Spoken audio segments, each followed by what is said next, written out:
It's Winnie the Pooh's favorite treat. It's sweet and sticky, and it's produced by an industrious insect whose miniature society is one of the most sophisticated in the animal kingdom. It all begins in a field where worker honeybees suck nectar from flower blossoms, such as clover.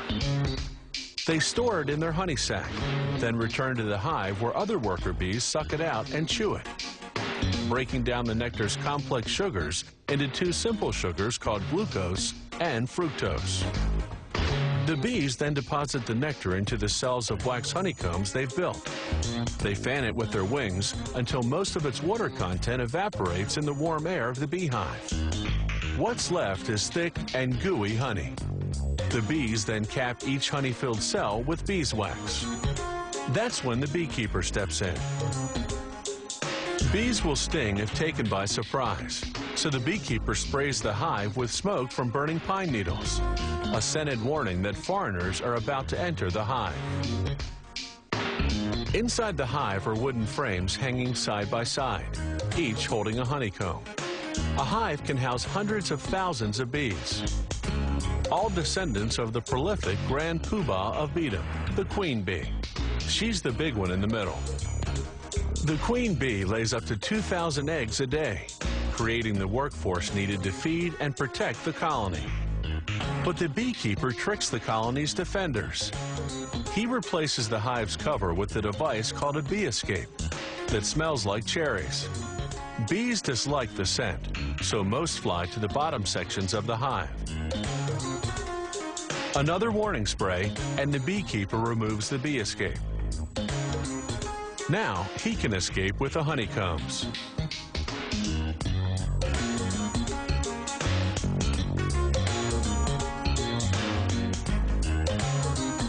Inside the honey factory, they put the honeycomb frames on what's called an uncapping machine. Like a razor, it shaves the wax caps of the honey-filled cells of the combs. They scrape off the remnants manually. Then they set the frames on another machine called a honey extractor.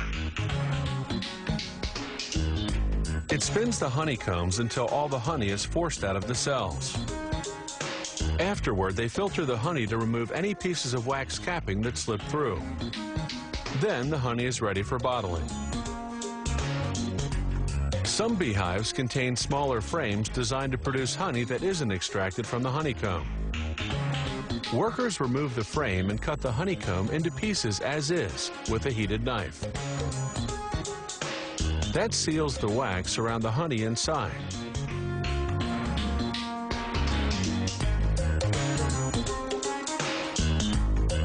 You eat it, wax and all. The beeswax lining of the honeycomb goes to make candles, furniture polish, lipstick, and other products.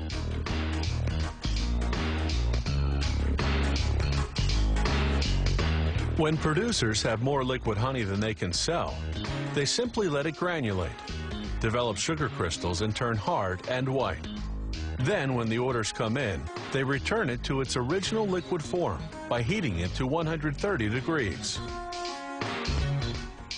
They vacuum clean the jars.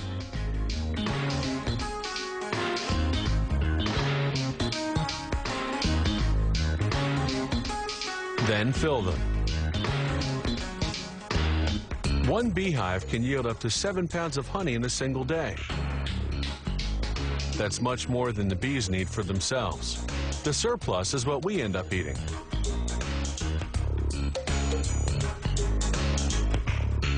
Honey production today is both efficient and humane. For centuries, the only way to harvest honey from hives had been to kill the bees. Then, in 1851, an American beekeeper invented a way to get the honey, yet spare the bees. His method, with the removable honeycomb frames, is the one we still use today.